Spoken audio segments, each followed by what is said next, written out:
Okay, guys, we're going to go ahead and get started. I apologize for starting late. We had a conversation within the last item that went over schedule, so my apologies. The item that we're currently on is the Elder Advisory Committee Constitutional Amendment Proposal. So many months ago, the board got together and we thought who better to trust with the constitutional amendment process than our elders. So we tasked you guys to convene and come up with some proposals. So we've been eagerly waiting what you guys will be proposing today. So whenever you're ready.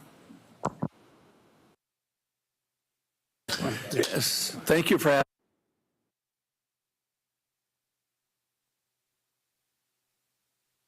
Yep, so housekeeping, we have people on Zoom, so if you guys could use your microphone, we'd appreciate it. You don't have to hold the button, just press it, and if it's lit up green, everyone can hear you. Everyone can hear me. Okay, great. Thank you very much. The Elder Committee is proposing to change the language in the current Constitution regarding the referendum vote. Current language states, any enact or proposed ordinance or resolution of the Board of Directors shall be submitted to a popular referendum upon an affirmative vote of the majority of the board, or when so requested by a petition presented to the board bearing the signatures of at least 100 eligible voters of the tribe. Such referendums must be held within 60 days after receipt of the board of a valid petition.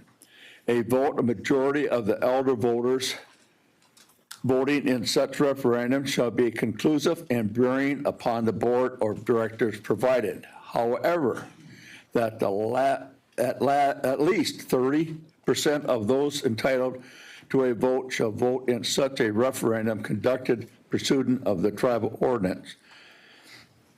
The Elder Advisory Committee is proposing changing the percent to 10% from 30.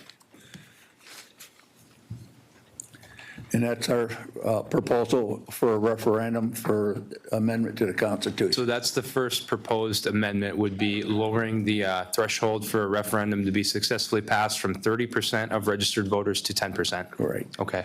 Any questions, comments from the board on that? So that number would be. That's still pretty high. Lana? So what exactly would that number be, Ryan, at our current enrollment numbers? Ernie, what would you? Oh, Ryan's going to Ryan. answer. Oh. Yep, Oh, thank sorry, you. Brian. Oh, you're fine. Right now, we have approximately 36,000 registered voters. This is a little shy of that, but we'll use that number just for a nice round number. So that would mean 3,600 votes would have to come back in a referendum at 10% for it to be a valid referendum election. Opposed to right now at 30% is almost 11,000 votes would have to come back. Thank you. Okay. Anyone else? Okay, I don't see any more hands on that topic. So what are the other proposed amendments that you came up with? Ernie? The Elder Advisory Committee would like the Board of Directors to pick one version of a draft to work on future constitutional reform. The Elder Advisory Committee is requesting that the Board of Directors consider using the August 28th, 2012 draft that was presented to the board on September 4th, 2012. The Board of Directors started the search for a constitution in 2005, setting up a constitutional committee of 29 members. I think John Cosley was chairman.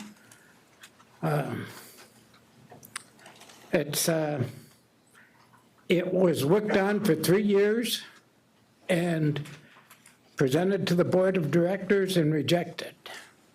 In 2010, Bob Menard, chairman of the Elder Advisory Committee at the time, tried to reignite interest in the constitutional draft. And we started a new committee. I don't know how many members were on it. I know it included most of the Board of Directors were at most meetings. The Elder Advisory Committee was at most meetings. I had Dr. Marty Reinhardt, George Tessier, many people. We worked on it for 2 years. September 4th, it was presented to the Board of Directors and tabled. interest in the new constitution, reflecting who we are as a people and a tribe, has never gone away. And currently there are, I was told, 3 different versions and 3 different groups working towards a new constitution, separate from the board. And the Elder Advisory Committee is comprised of hardworking volunteers. The Elders Advisory Committee are recommending that the August 28th, 2012 dated version of the Constitution that was submitted at the time to the board be used as a starting point for any and all new revisions, and all other copies be set aside so that we are starting on the same page and with far less confusion. We need to work with every member of the tribe who is interested and bring the new Constitution into a document that will serve us and lead us into the future. Thank you. Okay, so a board discussion. Aaron, Lana? So I want to be careful how I say this.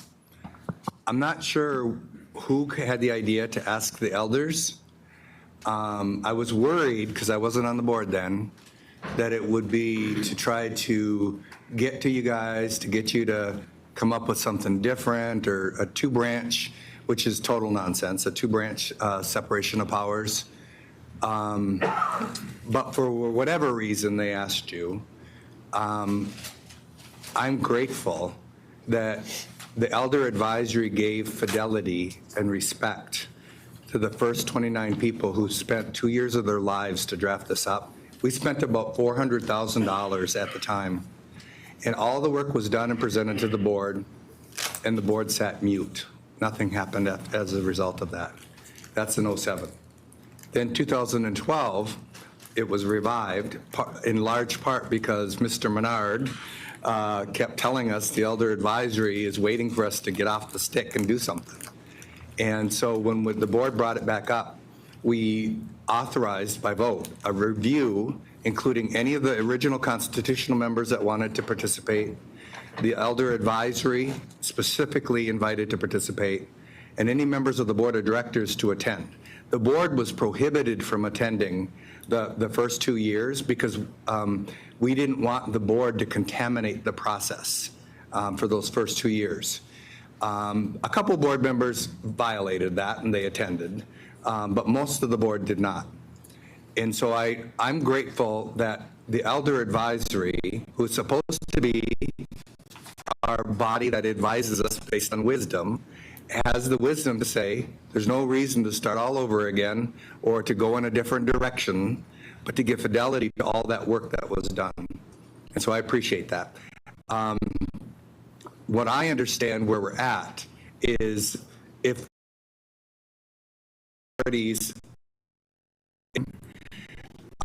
and then come back around, because the constitutional draft is huge. There's a lot of things, and this is a departure from what I've said before. I think, because I can read, right? And I think it's ready to go. And I think most people would vote to authorize the new Constitution because of the separation of powers. But some people don't think that, some people think that's too much information or it'll be too confusing. I think that's kind of a denigrating way to look at our people. But if it takes a couple of amendments to get started on some key issues, I'm supportive of that. That's actually Rob's proposal, is to identify a number of key proposals. And so I appreciate it. I absolutely appreciate the work that you guys have done, and to come back to this board to give advice to us, and wise advice to us, to follow through on what we said in more than 20, almost 20 years ago, 17 years ago? 17 years ago, to follow through on what we said we would do. No, it's 19 years ago today, right? And next year it'll be 20 years. Thank you. Lana, then Isaac? Yeah, yeah, I appreciate you guys. I think Kim Lee is the one that actually advocated pretty strongly that, you know, we actually make sure that you guys were involved in this process and asked, and you guys, I think, may have been working on it before that. So just so I'm clear, you guys are proposing the original 2012 one that, in its entirety, to be looked at, and that's the frame you want us to start out with. Are you guys willing to prioritize three things, or two or three things for us to get out first instead of the whole document, or are you guys collectively wanting the whole document voted on? That's my first question. And then my second question, you guys cited that there's three different versions out there. And I've been, as a board member, been invited to different locations by different people to attend and make comment, with board members being keynote speakers. Is that the same group that you guys are representing? I don't think so. Okay, I don't know okay. what. So that's something different. That's, okay. And I can clear that up in my head here. So, and then, I was around in 2012 when we had the tribal members of 29 through that entire process, and it was difficult, and it was a struggle. We even had to fire an attorney that we contracted with, and we did that inside a board meeting because there was some messing around and shady stuff going on. So I remember that.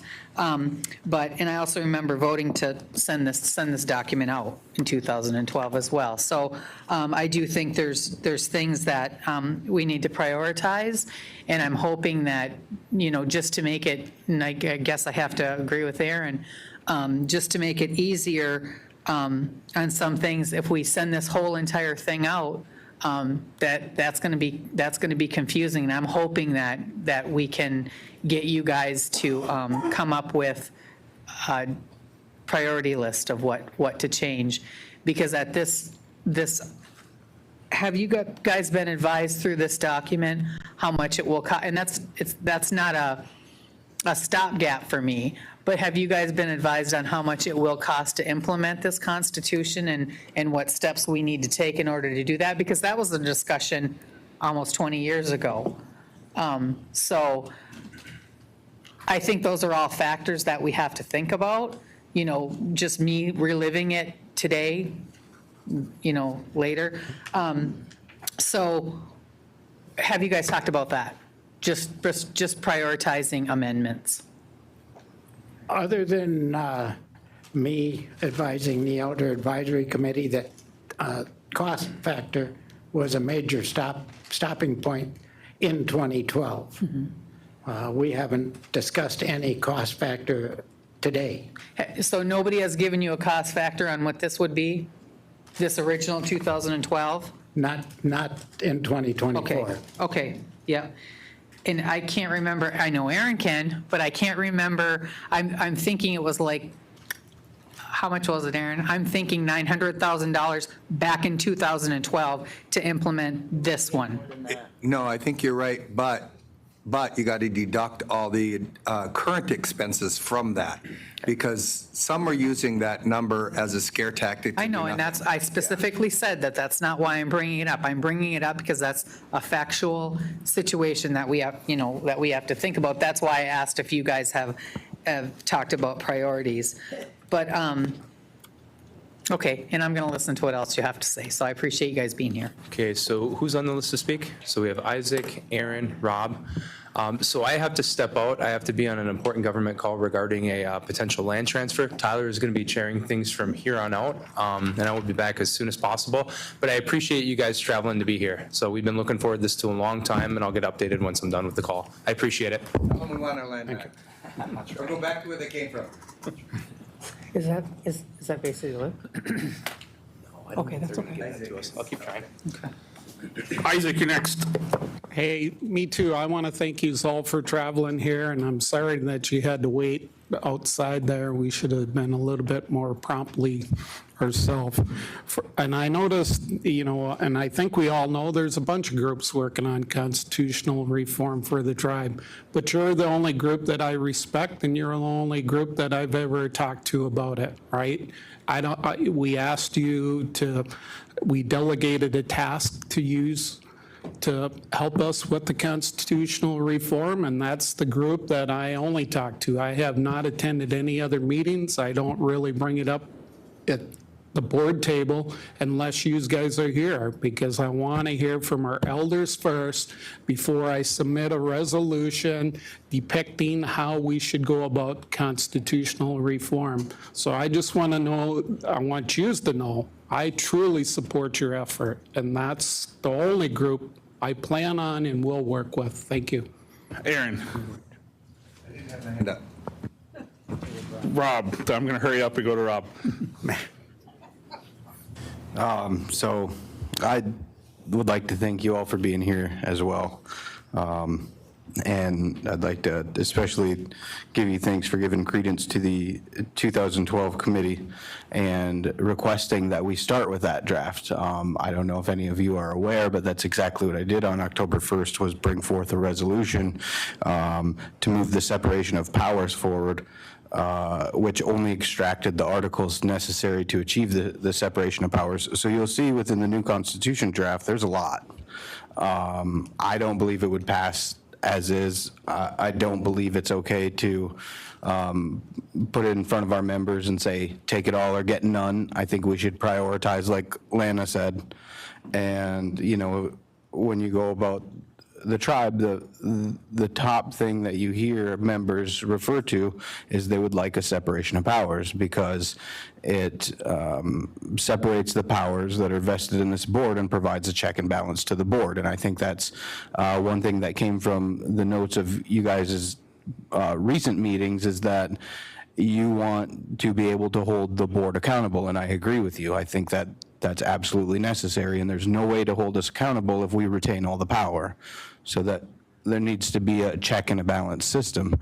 I think the 2005 committee did great work until 2008, and then it was reaffirmed in 2012, and that's what you want us to start with. So if you guys would like, I could send you the draft that I proposed on October 1st. I did not make very many revisions at all, only a couple. One, I took out just the articles, like I said, that were needed to achieve the separation of powers. And then I made some provisions in there of what happens if a tribal member does not register to run for election in a judicial seat, because that's something we're going to have to address. So if the board wants to start with the 2012 draft and roll back whatever revisions I made, I'm happy with that, because it still protects the fundamental functions of what a separation of powers is. I didn't change any of that. I think I made 7 edits, and I could send you guys those if you want them. But like I said, what I did is only use the essential articles to achieve the separation of powers.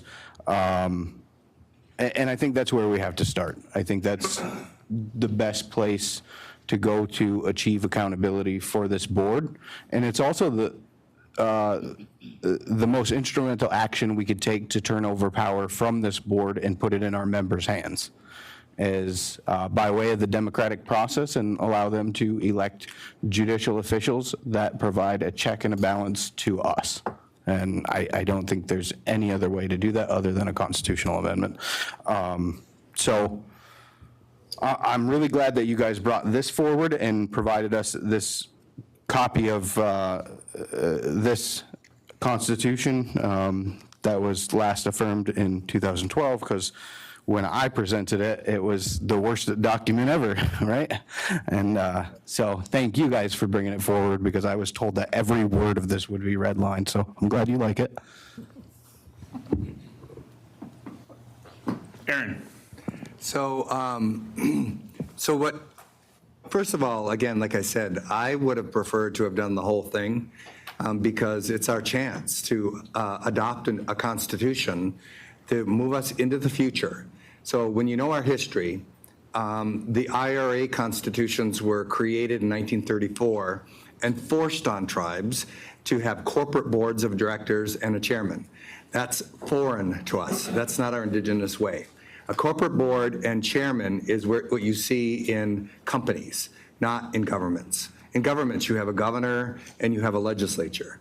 And so for us to continue to have that form of government is to accept being the Fort Indians or subordinating our sovereignty to the federal government. So the work that was done was to rethink that and say, okay, if we're going to write our own constitution, what's the best form of government? And the separation of powers came from the Iroquois Confederacy Great Law of Peace. It's so that we don't have one branch that's all powerful. Now, some board members take exception to this, but what we have right now is one branch of government. We are a dictatorship or an oligarch because we delegate the court, we hire and fire the court, and we don't have a separate administrative branch. Everything is on high from the board of directors. That's not our Indian way. That's as foreign from our way as possible. I remember some people claiming that, the draft is not the Indian way, and they're talking out of their, I'm not going to say where, but someplace, right?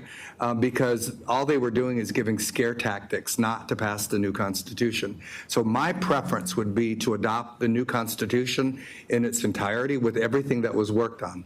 However, I don't think there's a snowball's chance in hell that this board of directors will vote to put that entire document out. I also think there's a danger in putting the whole thing out because it creates a bunch of opposition points. The apportionment is going to be a major controversial issue. I don't think we should do that up front. I think the separation of powers, Rob had identified, it's the three of the amendments are defining the executive, legislative, and judicial branch.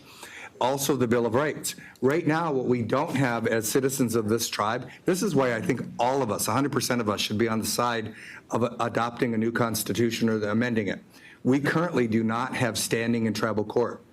So if this board, I'm not saying this board would do it, but if your board of directors voted to disenroll you, there's nothing you could do. You can't appeal that to anybody. If they deny you something, there's nothing you could do.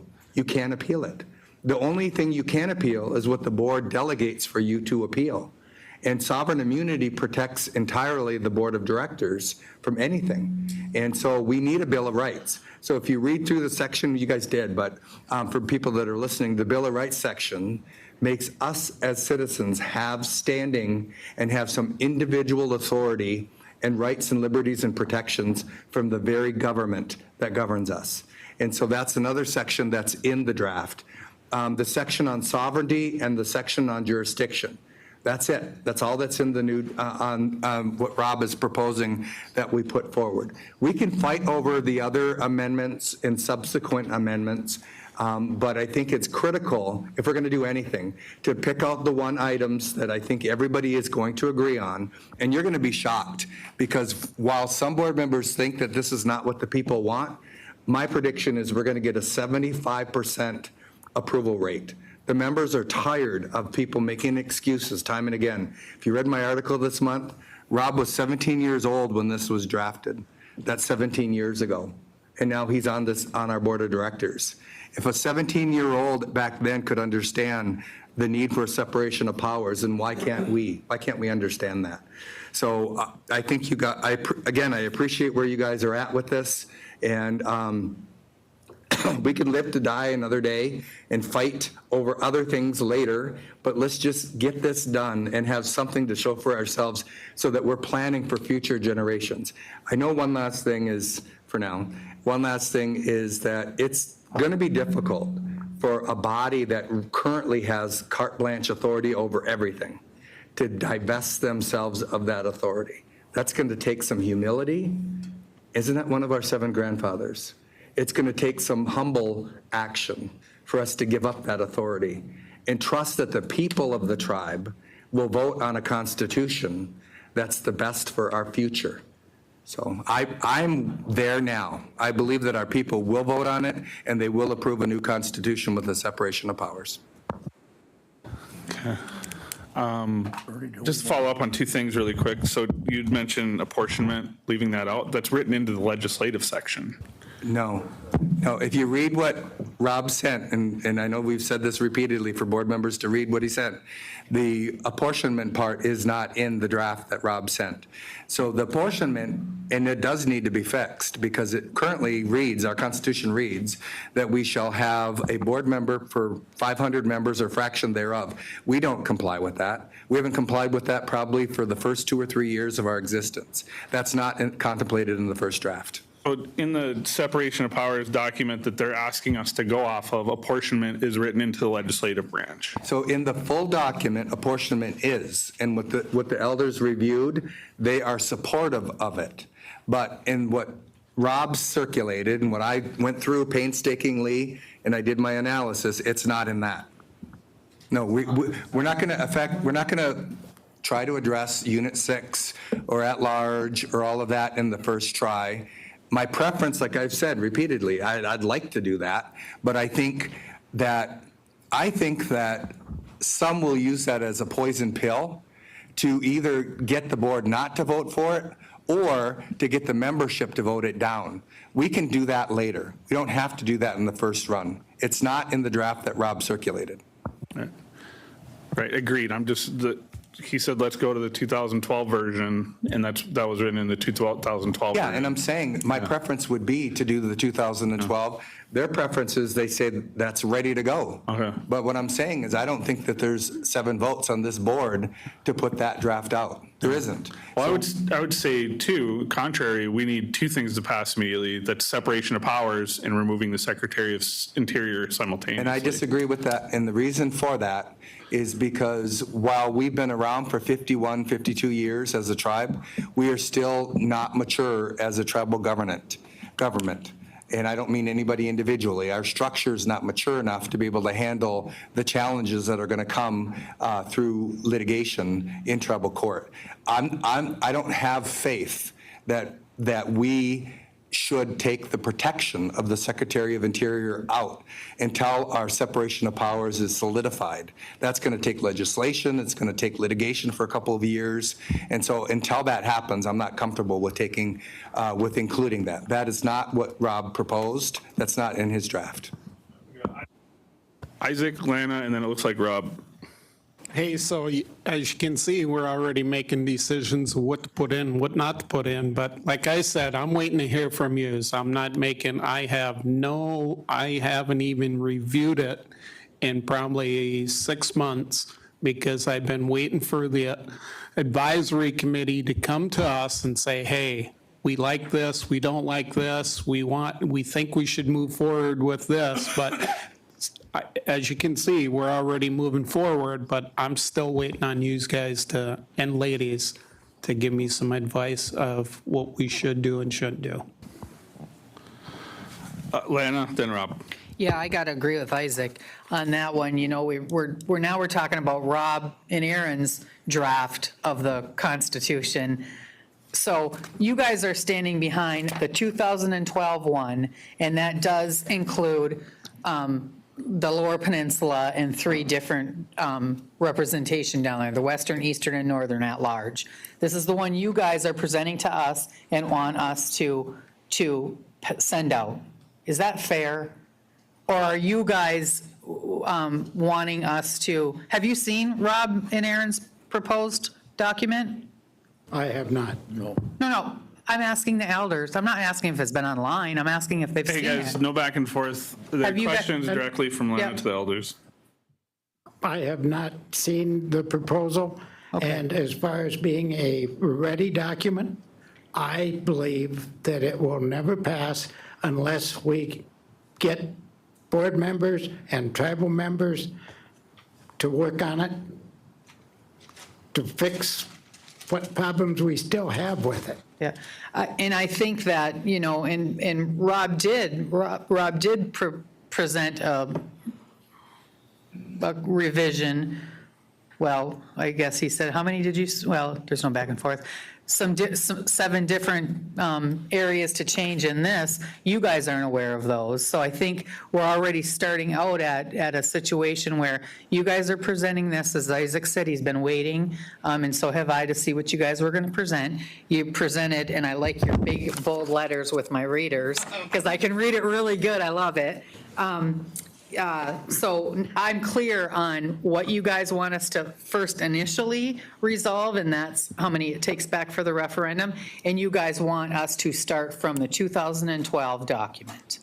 Okay, I think it's important for you guys to see, and Ryan maybe even if Ryan, maybe give them a copy of what Rob has proposed, so that, okay, so that that you guys know and are aware of what's proposed at this table so far already to us.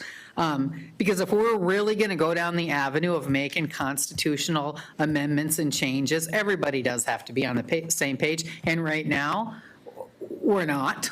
I am, because I'm hearing from you guys in this document what you want, and what you want, and you want us to Review. talk about this one. So, and then there's a couple other groups out there, meeting and inviting us, and keynote speakers and all, and I haven't attended, and I'm not going to, because as Isaac said, I've been waiting for you guys to come here. So anyway, I just wanted to make those comments. And again, I do think that it's going to, I think that, and I'm not going to, speak for the entire board, because I don't know how everybody clearly feels about it. Maybe we got the votes, maybe we don't, who knows? But I do think that if we prioritize amendments, as I've said from the beginning, and that's just to start out with the three-branch government, that might be, and I talked to a lot of members over the years, that might be a better place to start. If not, I can definitely entertain this one too. If we put it out and explain it, but we also, the governing board also has to realize the financial effect it's going to cost us. And that's not to say that, try to stop it in any way, because I, for one, want constitutional reform too, because I have issues myself. So we need these things in place to protect every single member of this tribe, including the board of directors. Thank you. I'd like to make a few comments, Yeah, go if I ahead. may. Yep. I don't know, when we first got the direction from the board to look at the Constitution, we sort of looked at each other and said, yeah, which version? There's 3 versions out there. We seen one version where there were so many yellow sticker notes on it. I mean, they must have bought out the store to put those on there. Well, the quandary was, what do we look at? As a consensus, we said a work had been on in 2012. And we said, well, where do we start from that? I mean, it's like throwing everything up in the air, and what do you pick? We came to the conclusion of the Elder Advisory Committee to work on one thing at a time, to do the referendum amendment. But then it was also considered for the committee to present the 2012 Constitution to the Board of Directors. Throw all the elements away, throw all the other input away, and concentrate on the 12. And what we would like the board to do is take that 2012 Constitution, look at it, look at the amendments, see what changes that you'd like to make. We will look at the 2012 amendment and Constitution and make amendments. We couldn't do that in 3 months. It's impossible. If you can't do the thing in 5 or 10 years, how can we review it in 3 months? So what we propose, and agree with me, Ernie, if not, that we would like to have you take that 2012, look at the amendments, make recommendations. We will look at the 2012, make our amendments, and come back at a future date and see what is compatible among everybody to be put in the new Constitution. So that is sort of our proposal. We have 3 different groups out there working on their version of the Constitution. We need to get all 3 groups, maybe a 4th group, together to sit down in one room and discuss what they want on the Constitution. The 2008-2012, August 28th, 2012 Constitution was the final version presented to the board in September 2012. And that's our starting point for any changes to be made to it. We've had work being done on it since 2005, and I see no reason to throw it out and try to start over again. All right, we got a list here. We have Rob, Mike, and Aaron. Rob.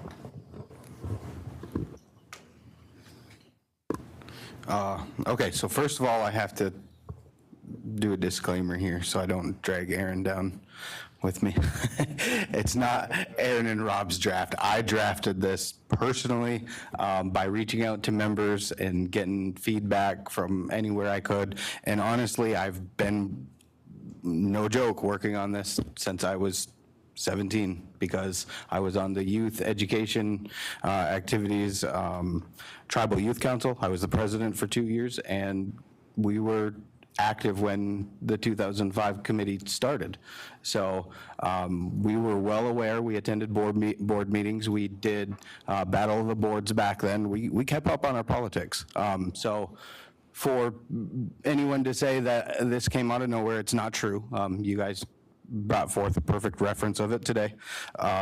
So, you know, what I presented is exactly what is in the 2012 draft, minus the few edits, and the edits were necessary to isolate the separation of powers. Because if we're going to do amendment by amendment, I do believe that's going to be the first one that we need to take care of. So I could send that to you guys, but I would like to also state that, you know, I was invited to these other groups, and I did attend them. And I will always attend groups, whether they support me or not. When our members exercise their right to freely organize and assemble, I'm going to support their right, and I'm going to show up and listen. That's my job, is to listen to them. So to say that I'm going to, you know, do that symbol there and say, you know, you're not an official of the tribe, I can't meet with you or talk to you, that's nonsense. Those are our members. So whether 5, 6 groups are formed that all want to work on it, I'm going to meet with them all. I'm going to listen to what they all have to say. And one thing I will say from attending these groups is that they are saying the same thing that you guys are saying today. So I don't think there's a huge discrepancy in what the different groups are saying. I will also say, because I think this is being put on them unfairly, they are not working on any draft. They have never put a pen to paper. They have never done any kind of brainstorming or mind mapping. Their sole purpose was to send a message to the board that constitutional reform is wanted and it's expected. That's it.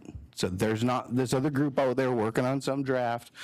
I've had this completed for months now, and I was just waiting to bring it forward to when I thought that we were ready to move forward on it. So those are what I'm going to say, and I do hope that our elders realize that they may be being used as a scapegoat in a sense to say that I've been waiting on you to do something about this.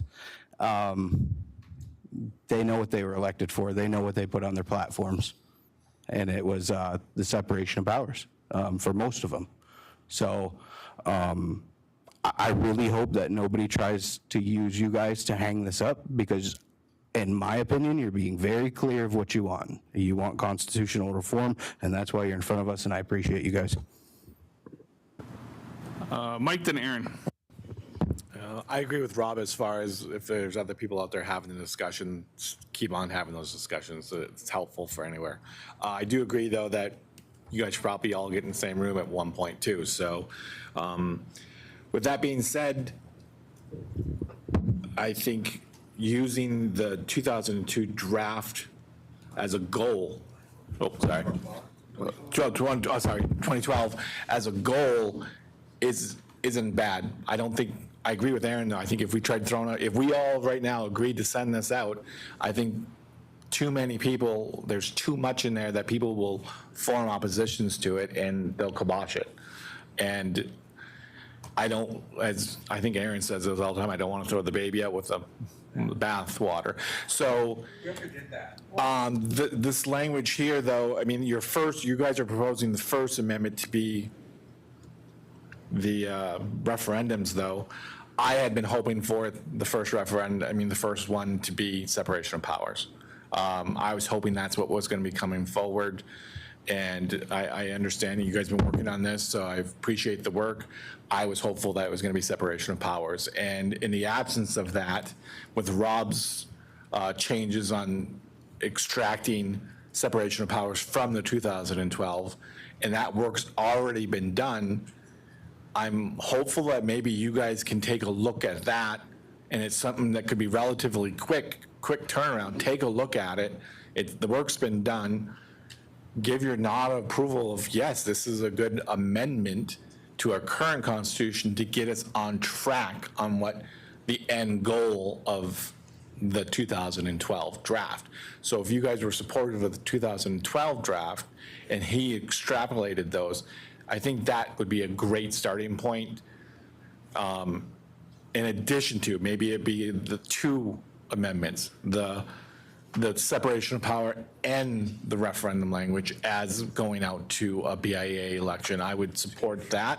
I think that would be the way to go. The work's been done, so I think we can do this quickly. I don't think we have to keep kicking it down the road and months from now meet up again. I think the work's been done. I think if you guys could review that and kind of, I think it should be relatively easy because you guys were kind of pushing the 2012 anyways, but I do agree if we threw the whole Constitution out right now, I think there's too much opposition. I think it would die, and I don't want to go that route. I think separation of powers needs to happen, and if you guys are saying that your priority is the referendum, I think those two could go hand in hand, and I think we could move forward with a BIA secretarial election pretty quick. So I'll yield at that. Okay, Aaron? Okay, so I count, because I watch, right? 9 of 13 members of the current members of the board who've campaigned on a separation of powers. That means 4 have never said anything about it. And go back and look for yourself. So they may support it, they may not support it, it's up to them. But the 9 who've said that they support it should be good to their word, right? Because you campaign on it and you got elected in part based on it. So they should be good to their word. And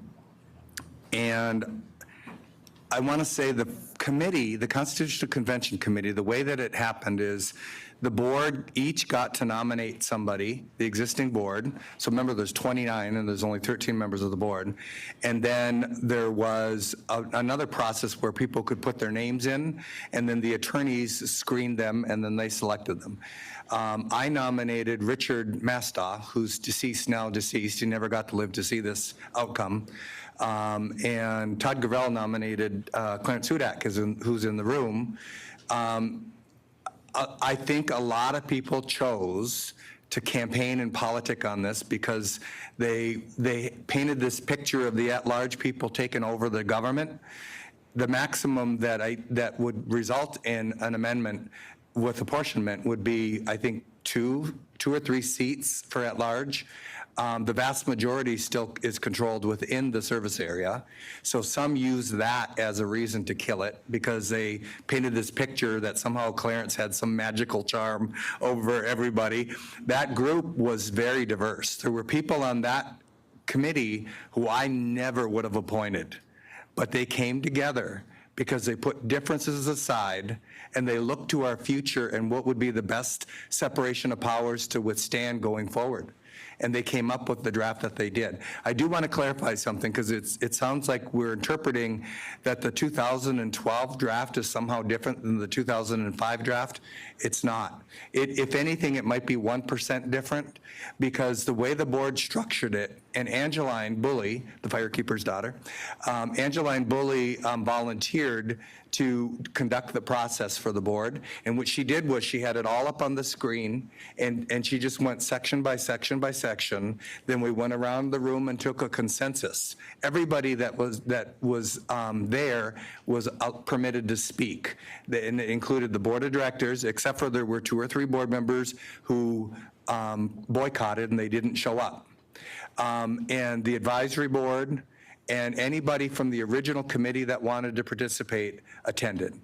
And so the result of that is 99% the same as what the 2005 to 2007 group had worked on. So again, when I talk about fidelity back to the original group, it's almost exactly the same thing as back to the original group.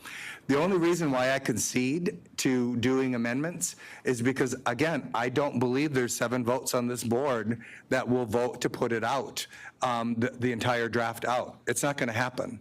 And so while that's what I would prefer, I don't think that's going to happen. We need 7 votes.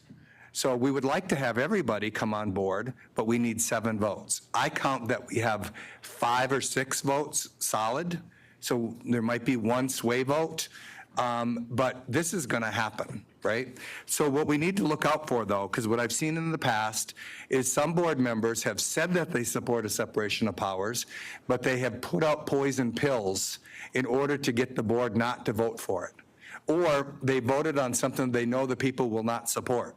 So I want to put a warning out to everybody that watch us very closely to see if that happens. Monitor to see if somebody's going to put something out that they know the majority of the board won't vote for, or they suspect that the people won't vote for, because that's a slimy, crappy sort of tactic to get the people to vote no on amending it. Watch that very closely. And, you know, after 20 years, in 2025, it will be 20 years that the board committed to this. 20 years, think about that. 1/3 of our entire existence as a tribe, we've been sitting on this. So there's no good reason at this point and only excuses. And I do want to say it's fair to the new board who wasn't here in either 2007 or 2012. It's fair for them to want to get caught up. But I would also say I wouldn't run for this board if I hadn't read one of those drafts somewhere along the line. It's been published. Isaac published it in the tribal paper. The full entirety of it was published in the paper. So I know that board member's not here now, but a board member once said, I didn't read it after 2 years. It's like, you know what, resign right now. Don't waste our money anymore, because if you aren't going to do your job and look at the drafts that have been circulated over the years and you don't have an opinion at this point, you shouldn't be collecting a paycheck at this point. So we're all smart people. We should be able to get through this. 20 years is long enough. There's no more reasons, only excuses at this point. Okay. Clarence has something to say, and then we have Bridget and Kimley on the list. You can come up to the table so you don't lose your thought. Yeah, can you pass him the mic, please?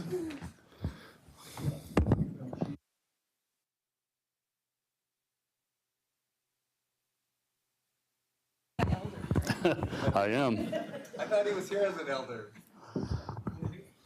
When I first got, last year, when I got that address verification form for the elder check, I didn't know whether or not to laugh or cry.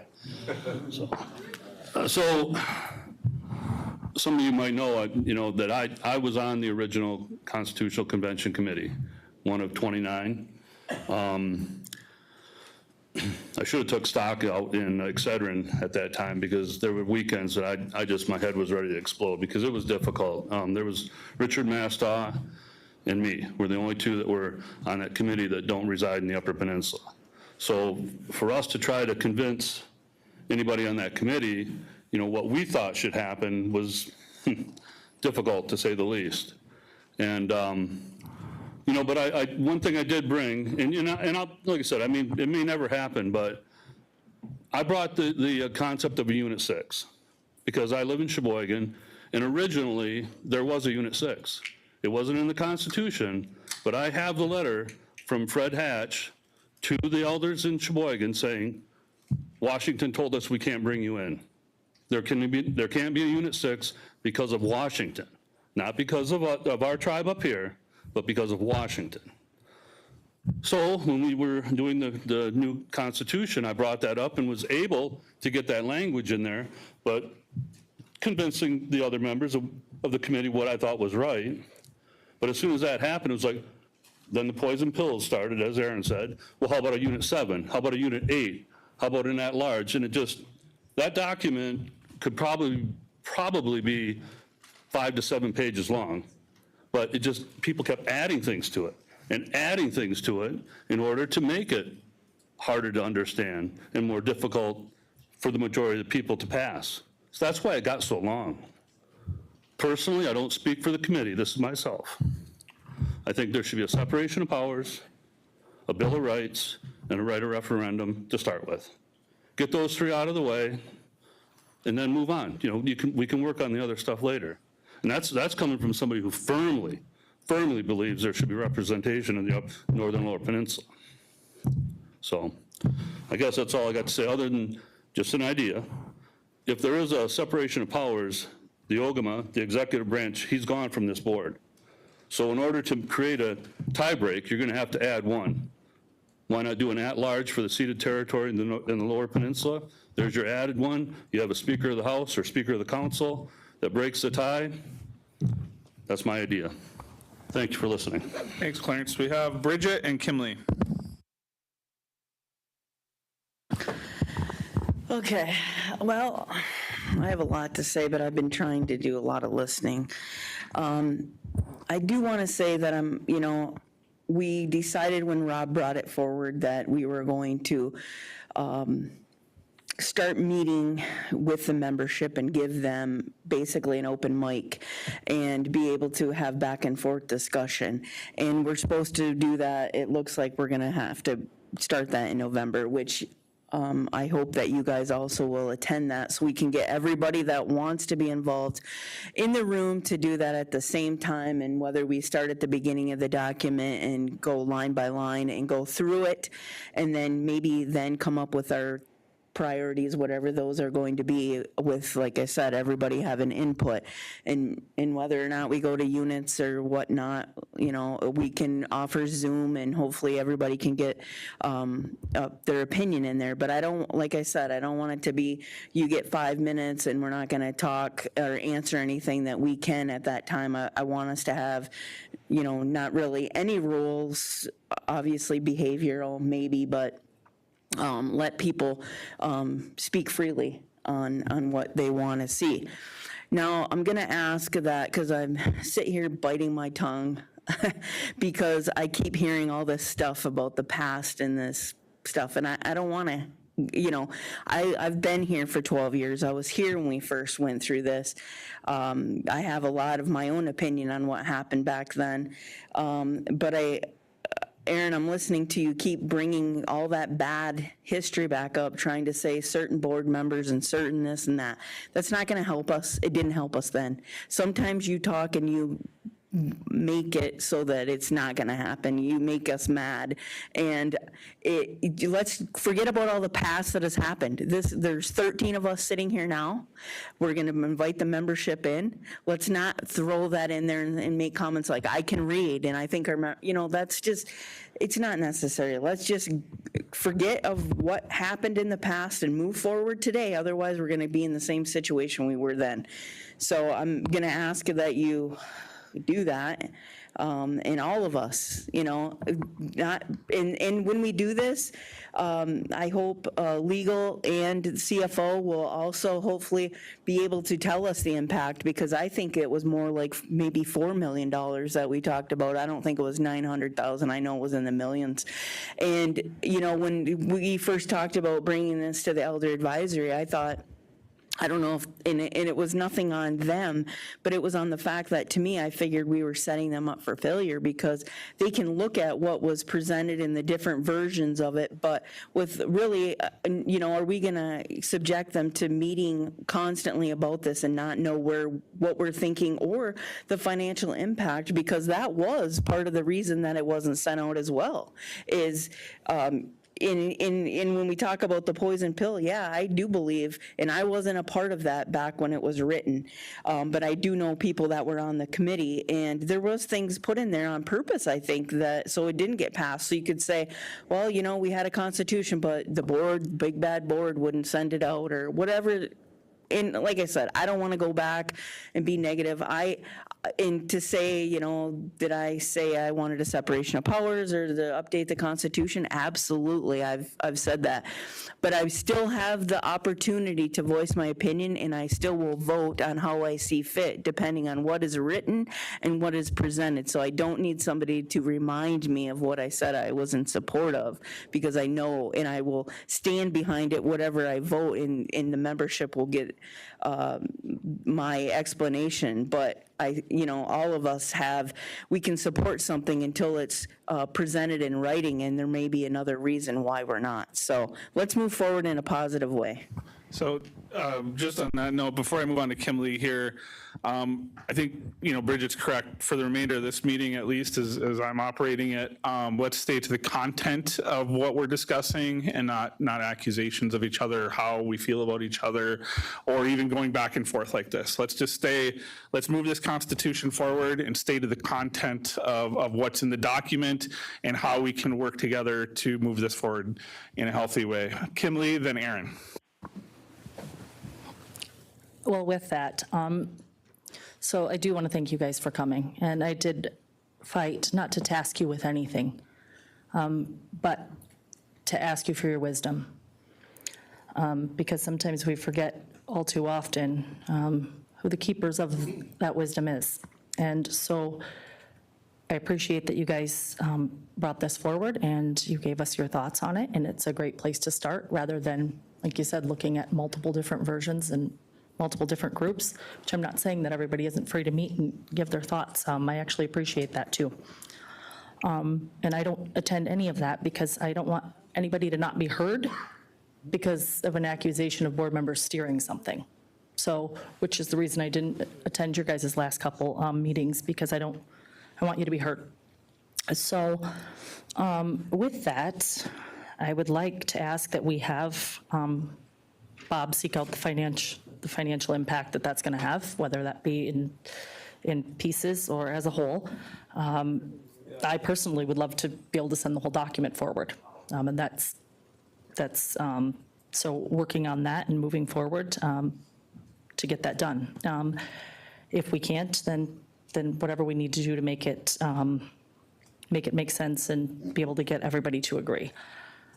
I also would like to know if Ryan and Aaron have sat down and discussed, I guess, and are at some point willing to digest this amendment and what their thoughts are, right? As far as, will it affect what we have in the current Constitution? How do we make sure that that's something that can move forward? We don't get it there and they're like, well, not without this, this, and this. So asking if they have done that, or if they could do that, so we can also move forward in that way. So I'd like to have Bob do his portion for the financial aspect, and if our legal could come back and give us an opinion on how this may impact what we have now, or what we need to do, so we're not then just tasking the membership and then it not being something that we can do anyway. So thank you, guys. Okay, before we move on, so I saw Bob perk up back there. Bob, what Kim is asking for is if you can work on financial impact to the proposed changes. And then I know Ryan's on the speaker list, but asking legal for code impact and operational. Well, Operational will probably be CEO though, or executive yes, director. I think what we'll do, if the table agrees that staff weigh in on this, I think we'll get with Bob first and help him wrap his mind around all of the components of the, I guess, the various proposed constitution or constitutional amendments. And if the table agrees, Ryan and I will start putting pen to paper. We've talked about it quite a bit, but didn't want to commence any kind of drafting without board directive, given the sensitivities of the issue. Mm-hmm. So if I don't hear any objections, we will start. Does anybody at the table today object?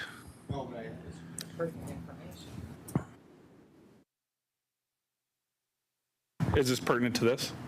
Yeah, go ahead. I would suggest that if we're going to do an evaluation of the cost of it, that we would also do one just on the extraction of the separation of powers, because if that's where we want to start, it's going to be drastically different than implementation of the entire document. Yep. Yeah, I think that's what the proposed amendment right now. All right, so I don't see anybody objecting. Bob, Aaron, nobody's objecting. We have Aaron on the list and then Ryan Mills. So there isn't supposed to be a back and forth, and actually, acting chair, she actually challenged several things that I said in violation of our meeting rules, but just as a note. But what I want to say is, I'm speaking for myself, is I have a level of suspicion because it's been 20 years. I'm passionate about this. Every one of us should be thinking about what our legacy is. We have a solemn responsibility on this board to conduct ourselves in a way that will prepare for our future generations. That's a beautiful responsibility to have. And for 19 years, I've been waiting, and I've been seeing all kinds of tactics used over the years. And I will say, let me say this very clearly, I think we're as close as we've ever been, because I think there's 6 to 7 votes right now to put this forward. And I think for whatever efforts may or may not come forward, I think it's going to happen. So, so now we want to do this round of getting the opinions and input from tribal members. And I think that's a good thing. But I also want to remind everybody, if you were doing something else 20 years ago and you didn't look at the tribal paper, that these meetings happened in every unit. They happened in every community, in every unit, and downstate. For 2 years, we took input from the tribal citizens. So what makes me feel a little suspicious with, let's put this back out for more input. We didn't get enough input 19 years ago for 2 years, or we didn't get enough input in 2012. That makes me feel like we're putting this through a filibuster and it's not going to happen. So that's the way I feel, all right? Maybe it's not true.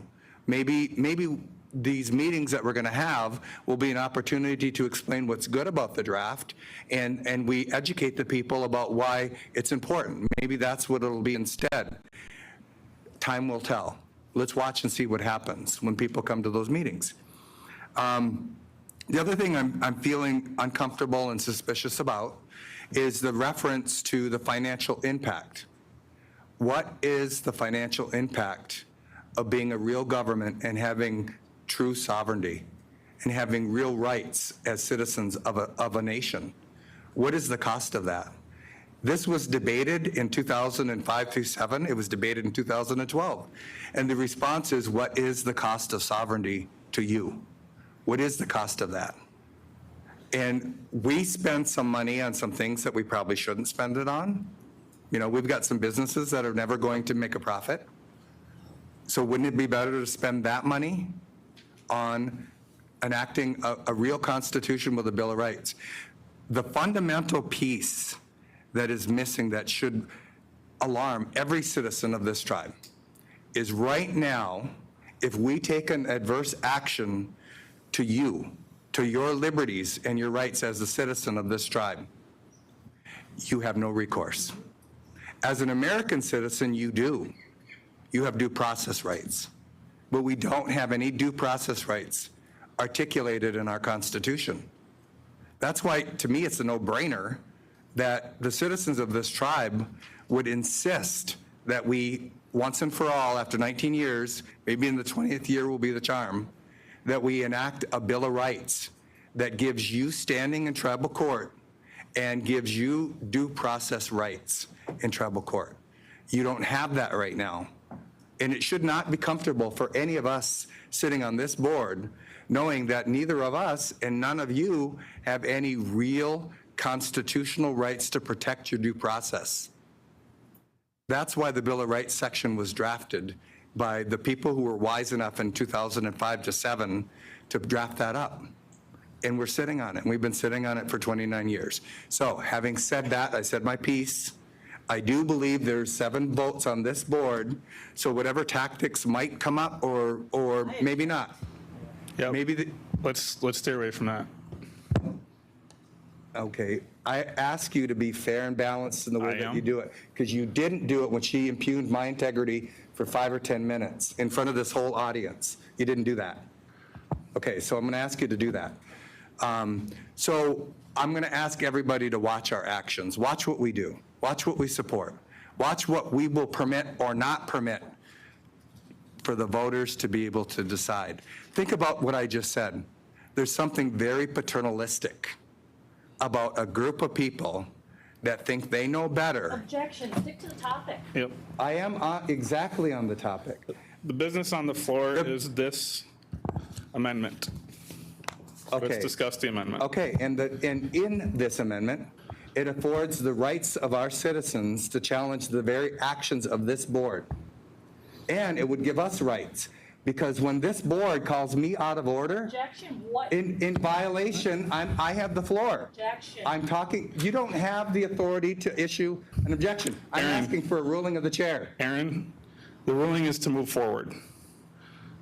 Okay, and I'm talking about the Constitution and our rights. All right. And our due process. And this is a perfect example. If somebody can use an objection without any merit to stop a board member from speaking. There is merit, Aaron. We're talking about content here, and you keep going in circles about the same thing. I am upholding the objection, and we're moving forward. So you can finish your piece, but we're going to move forward. Okay. I'm trying to be fair here. I told Bridget not to do it again, and we haven't come back to her, and we're here on you. I just want to move forward. Okay. So let's And just for talk the record- only about content, Aaron. Just for the move it record- forward and finish it up. For the record, our meeting rules dictate that a person who objects has to have a substantive reason in order to take somebody's right to speak away. And I am speaking specifically to the due process rights in the draft of the Constitution. I told you to continue. Okay, so my hope is for all of us that we, once and for all, after 19 years, enact a Bill of Rights that affords a real due process for the people that get terminated, or for the people who feel like their rights are being violated. So everybody should want that. We should all want those protections, those legal protections against our very government. And that doesn't single us out. Anybody in any government should want legal protections and due process rights. And we currently do not have that in our Constitution. It's not articulated in any code. Well, let me back up. There are some criminal statutes that we have that do afford you some legal protections, but it's ultimately up to the government. So, okay, I get really passionate about it because it's been 19 years, and I put this on the table. I know Betty and Austin have motioned and second for the time that they've been on to move forward, and we are moving forward. So maybe I'm all upset or I'm all riled up for nothing. Maybe something's going to happen this time. Maybe the 19th year will be the charm. And but like I said, I want to come back to, I do believe there's a majority on this board right now that will move forward in a positive way. Thank you. Ryan, Rob, Lana.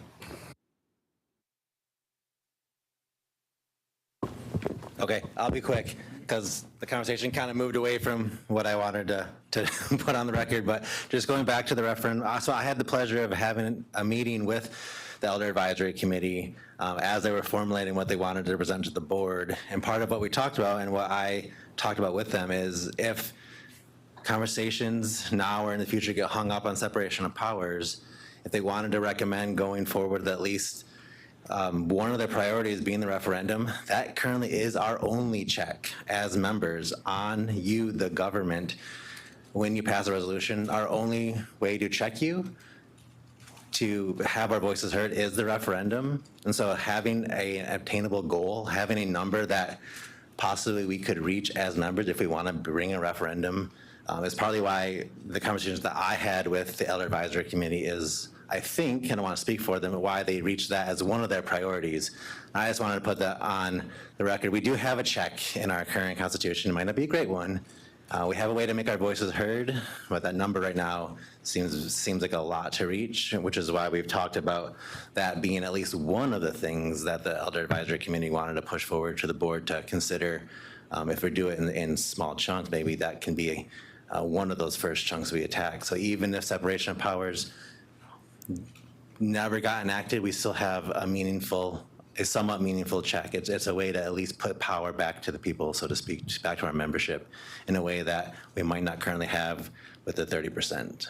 So that's all I wanted to say. Thank you, Ryan. Rob, then Lana.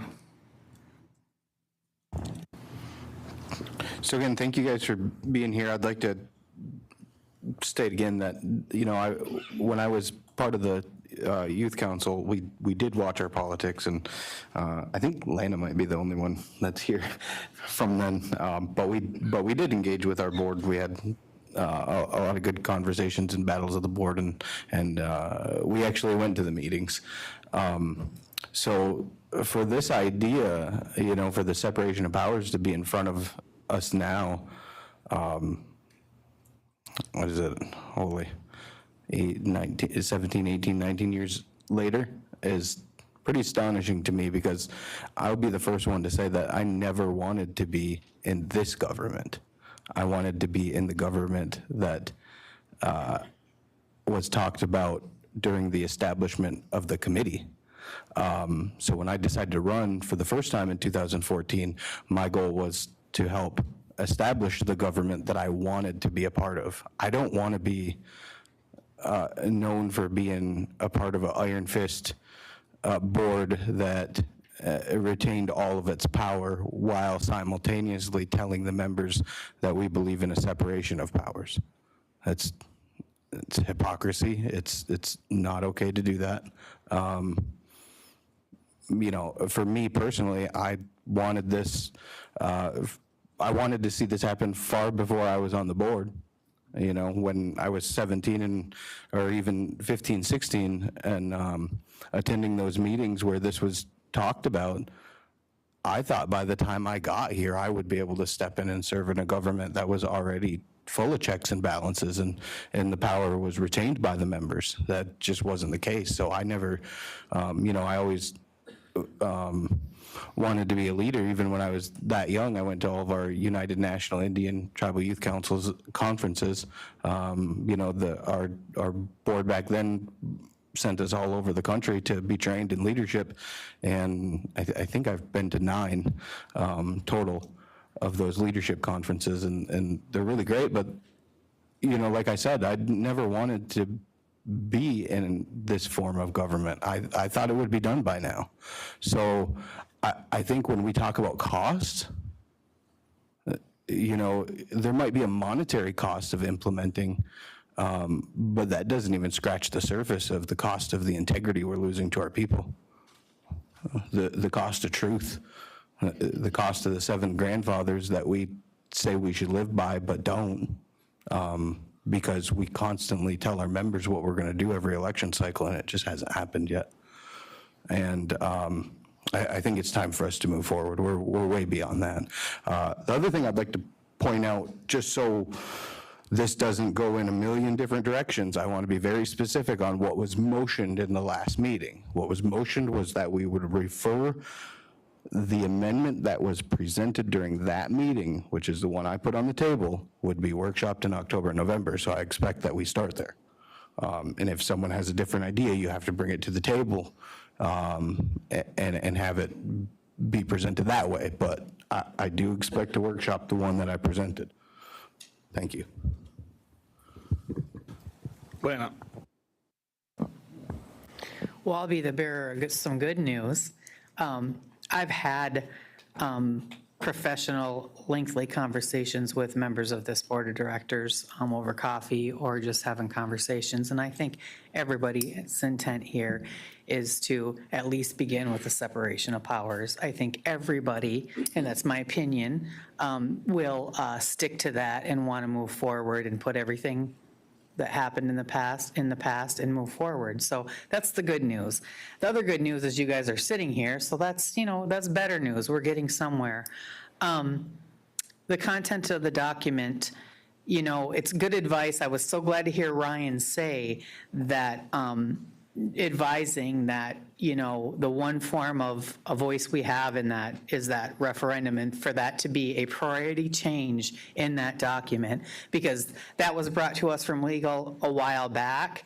And, I'm happy that they have addressed that right out of the get so that we can address that.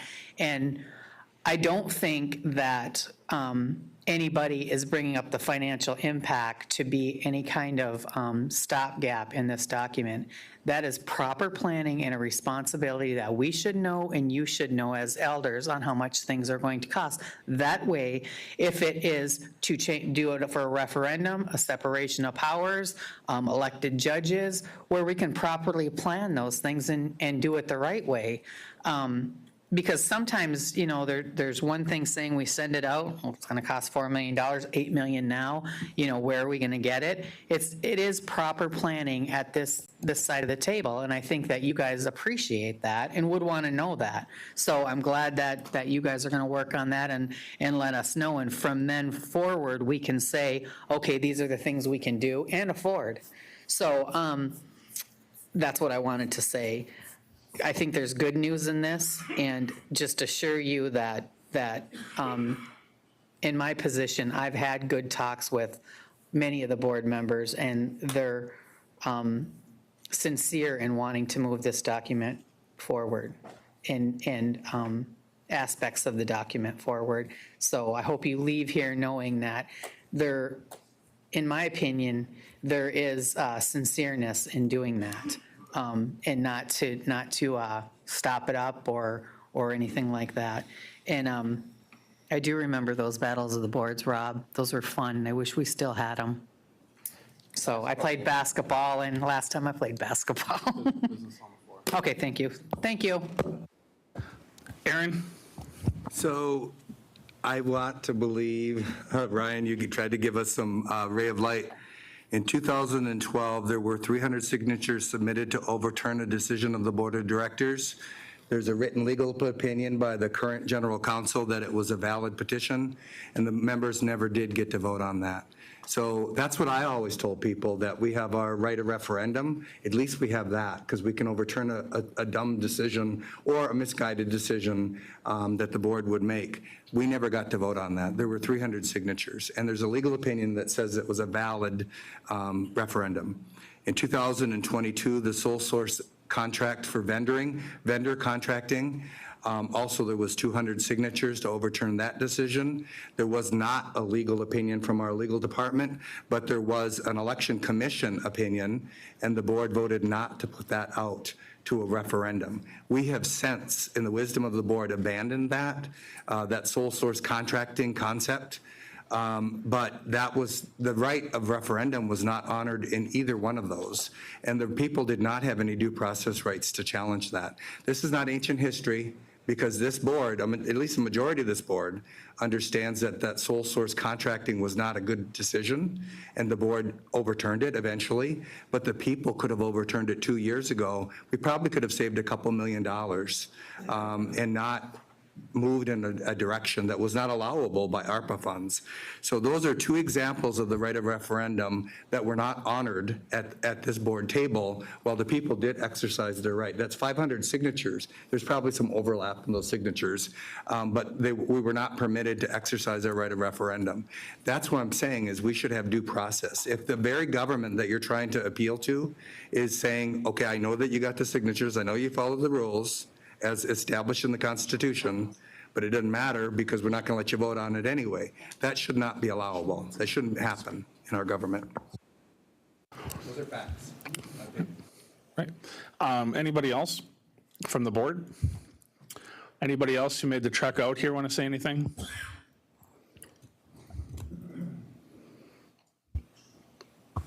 I want to thank the board for giving us time to speak. I'd like to see a couple of the proposals that, what Rob proposed.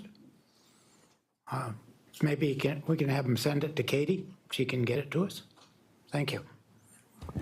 Thank you for having us. Yeah, thank you. Anybody else from the audience that came out here?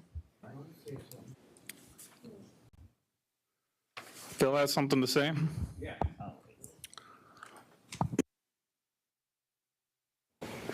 You know, everybody says that we're not learning from what we're doing. We haven't had a board person at our meetings for the elders in forever. Some of you have never came to our meeting, all right? How are we supposed to know how we're doing Every time we have a meeting, we go through this. And then we come to you guys and you say, well, we didn't know nothing, or we're supposed to do this and that. Come to our meetings so we know how you guys feel about what we're talking about. That's the only way we're going to get better at this. I hope everybody understands that. Thank you. Thanks. Anybody else from the audience that came up here? Anybody online? Kimberly? Kimberly, and then we got somebody on their way up. Hey now, mister, I've been to quite a few of those meetings. Yes. He said, okay, just for those online, Phil just clarified some of us, and some of us have been there. So Kim wanted that clarified. Thank you, Kim. Yep. I want to thank the board for giving us time too, and I'm the chairman of the Elders Advisory Board. And basically what we're asking for today is for you to look at the 2012 and tell us what you want us to work on so that we know what areas are gray and what are green and red and purple. And we have had board members at our meeting in the last year. And we have had board members that have asked me if they could excuse themselves from not coming because they didn't want to influence with our decisions. And that's why we're here today, to find out what issues in this 2012 Constitution that you don't like, that you want us to work on, and that's where we'll start.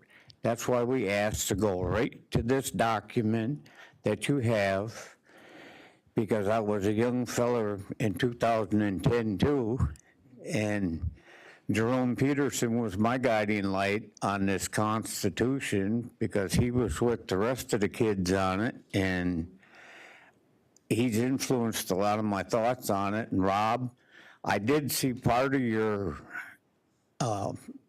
works on the Facebook is where I picked it up at, but there's a lot of good knowledge there too that this board should take into consideration too. And I'd love to have you send it to each member on the advisory board so that they could look at it and it's something else we can discuss. And if I have to come up with a workshop before our next meeting, I'm sure everybody here would be glad to come to it, because our next meeting is not scheduled till March.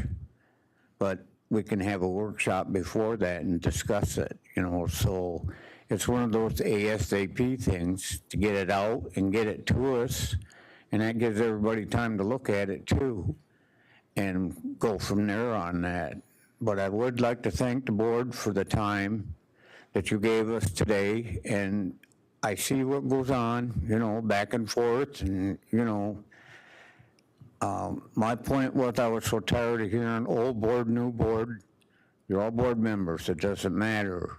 If you just started yesterday or if you worked here 20 years ago, you're still just all board members. It's all one group that's supposed to work together, and I appreciate that. So thank you.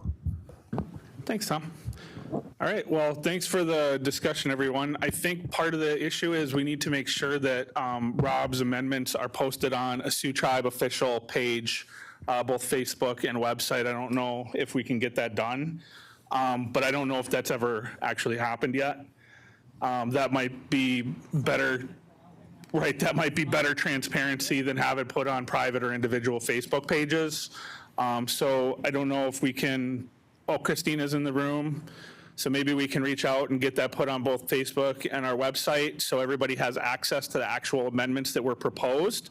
And then maybe also this copy, as well as the suggestions the Elder Committee just brought to us, and have these supplementary and posted as elder suggestions. Because if we're going to have this open discussion, we need to have an open discussion and have people have this information accessible from official tribal resources. But I do appreciate the discussion everybody has. I look forward to hopefully moving forward with the separation of powers with our membership and making sure that we're allowing our membership to participate every step of the way, kind of like we did today. So it was a good discussion. I don't think anybody knew what we were going to be talking about. And Kim, you had something else to say? Do you guys meet next month in Newbury? Or are you guys done now? Okay. Is there? Okay, is there any way we could print out copies of Rob's proposal and pass it out to them right now to make sure, because even if we get it to Katie, if people don't have access to email or the computer, if we could just maybe get some printed out and pass them out to them? Yeah, for the folks who made the trek, let's get those printed out today. Go ahead, Rob. I just want to say if, is it, I don't know who's going to print them, if it's Lana or not, but there's two parts to it, and I would like you guys to have both, so you could see that not much at all was changed actually from the 2012. So when I submitted a clean version of the amendments, the amendment that I presented, but then there's one with highlights on it to show you guys exactly what was changed, so that way it's not, there's no question of what was changed. There's only a few, so yeah, that's, I would prefer them to have both. Cool, thank you. And I know that for next steps, we talked about earlier this morning, but just letting everybody know who's watching and who's in the room, is that we discussed that we're going to be starting workshops early next month and move forward from there. So hopefully we can get all this stuff posted for everybody to see, and then move forward with proper membership notification so we can actually have participation. Anything else, guys? All right, Jimmy Gush, safe travels home, and thanks for all the work that you all do. Thank you. So guys, we're running a little bit behind. We have a short agenda review. We're going to take a quick 5-minute break. We'll resume at 4:40 for agenda review, and then meeting at 5.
We'll do agenda review really quickly, and then we'll start the meeting. So, just 1 second, I'll find my sheet.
All right, guys, so we're running behind schedule, so let's go ahead and get seated. We're going to cover agenda review right now, and I apologize for starting late. Our last item went a little bit. You guys, sit down.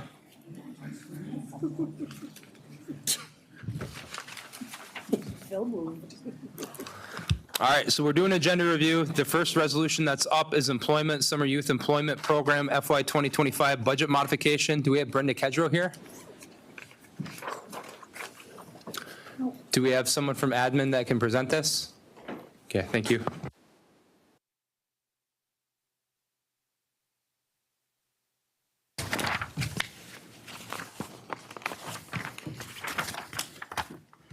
So this request is for a budget modification to change the current budget for the summer youth employment to the actual expenses. They received their grant award after the program had ended, so they're adding some additional students to the program that were initially charged to tribal support. All right, thank you. Any questions, comments from the board on this? Okay, thank you, Jess. You're welcome. Next resolution is Health Division, Good Health and Wellness Establishment FY 2025 budget. Lisa Myers here, or someone from Health that can present on this? Joel? Okay, so I'm not seeing her. Can you come forward, Joel? Okay.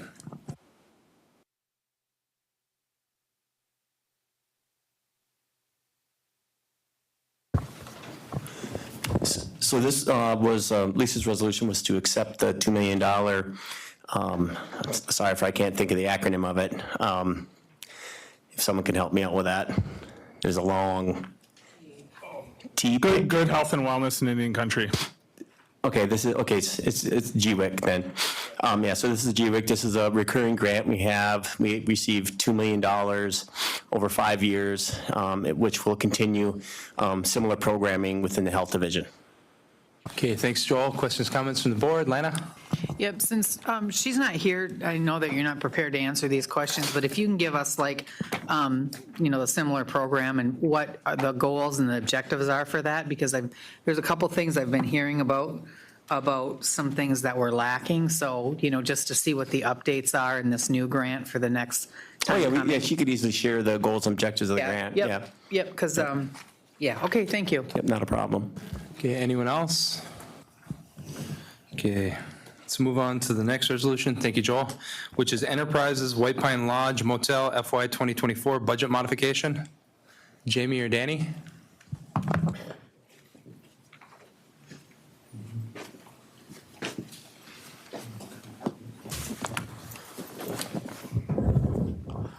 Yes, this budget modification is to address the issues for compensation on the personnel sheet that we discussed earlier. Okay, appreciate it, Danny. This is something that we workshopped earlier today. Any questions, comments from the board? Okay, thank you. Appreciate it. All right, thank you. All right, so the next handful of resolutions will be covered by Joni. The first one would be approving interagency agreement with Sioux Tribe Housing Authority for Unit 2 ARPA housing.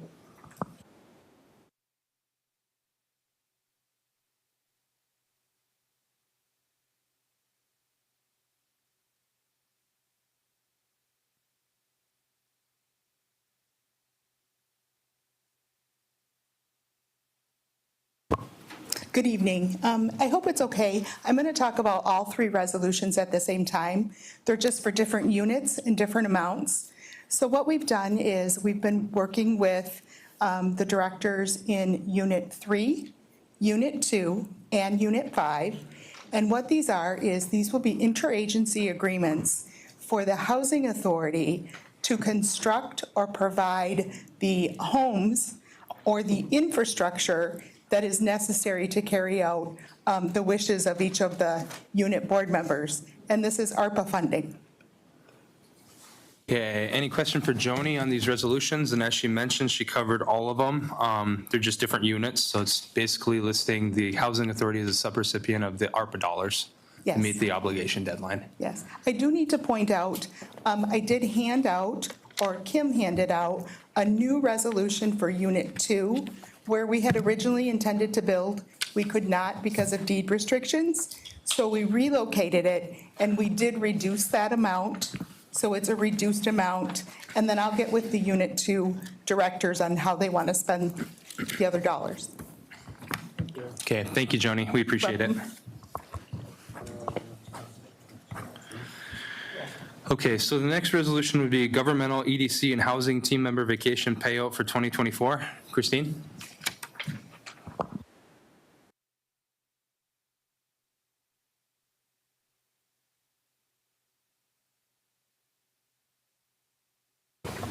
Hello, Christine McPherson, Executive Director. What this is a resolution to allow governmental EDC and housing to do this year for 2024, a vacation payout for staff. There was a number of staff that were not able to use their vacation and would be, at the verge of losing that. We did this last year, and what we do as part of this is they can ask for 8 hours, up to a total of 80 hours if they have enough of 160 hours left in their bank reserve to carry over into next year. We have allowed people to do that. They can accrue up to 240 hours.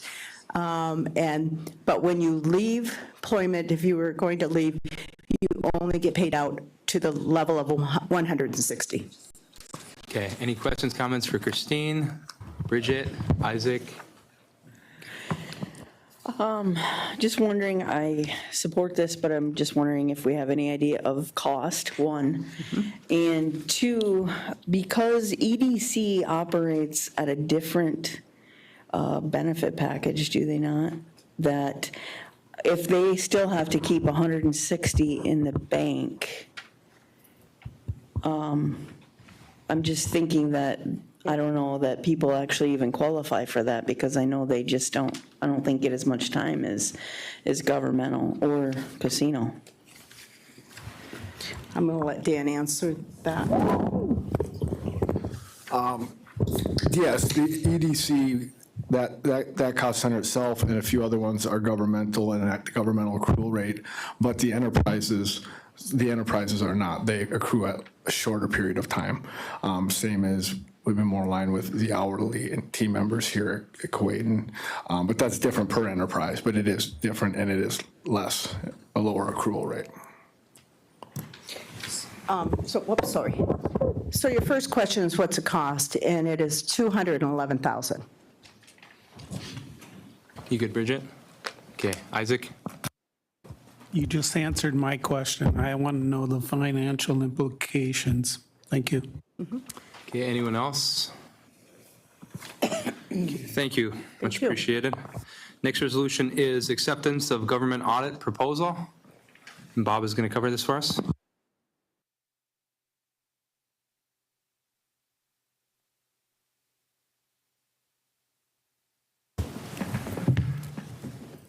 Yes, this is a resolution. 2023 was the end of the last three-year cycle for our auditors, Dennis Gartland and Nargarth.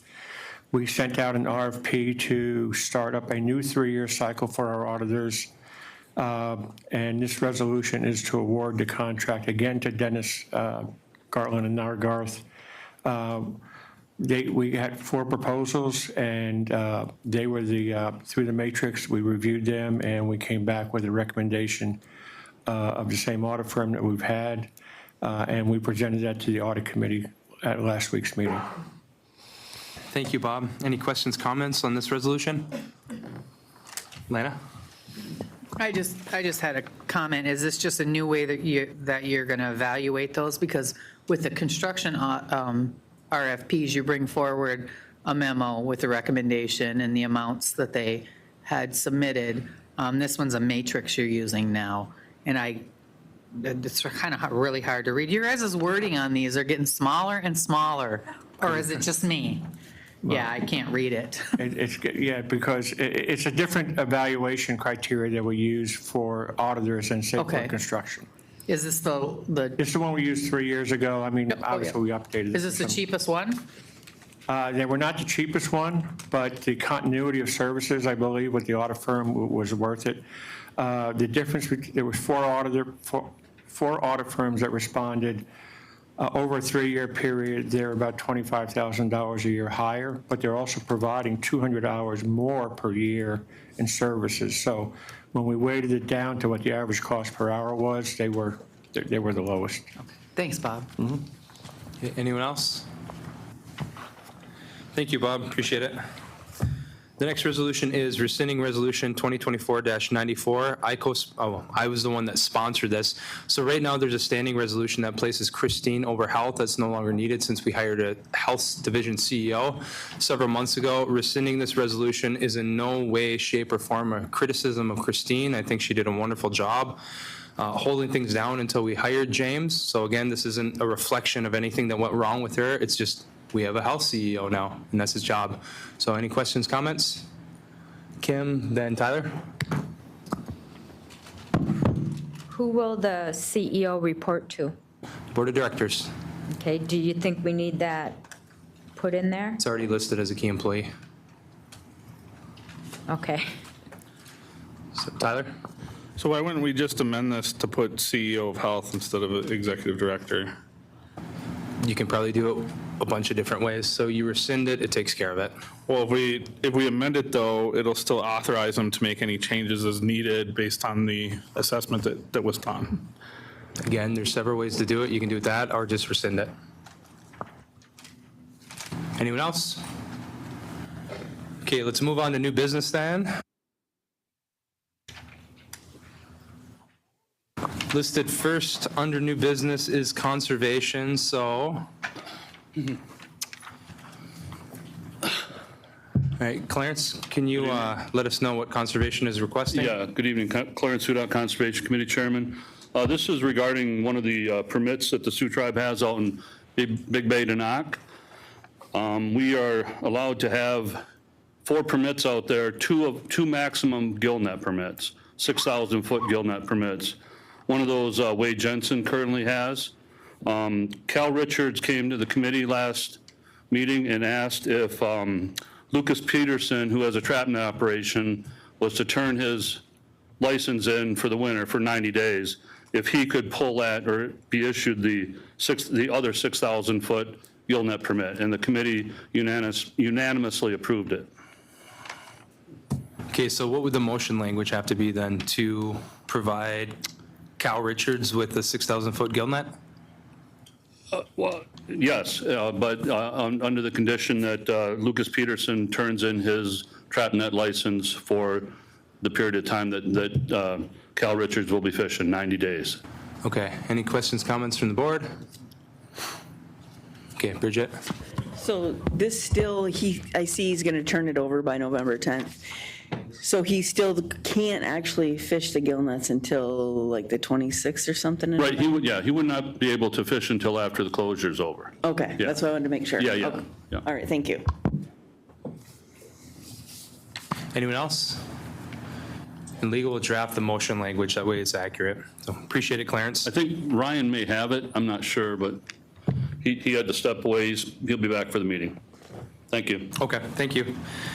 Okay, so we have a lot of requests for committee appointments and resignations. We'll start with cultural committee requests. Resignations would be Paula Finfrock, and then there's a request to appoint Luann Bush and Wayne Sums to that committee as well. Any discussion there? Okay, hearing none, we'll move on to the next committee, which would be the Health Advisory Board. There's a request to appoint Wendy Hoffman, Thomas Soro, and Janice Wilson to the Health Advisory Board. Any discussion there? Hearing none, we'll move to the Special Needs / Enrollment Committee. There's a request to appoint the following individuals to that committee: Jessica Dunback, William McDermott, Mary General Miller, and Boyd Snyder. Any discussion there? Okay, so then we will move to Elder and Wequiak Cemetery Committee request. There's a request to accept the resignation for Nina Sutter from Unit 4. Any discussion there? Okay, and then for the Wequiak Cemetery Committee, there's a request to appoint Agnes O'Brien and Francis Wires to that committee. Any discussion there? Okay, hearing none.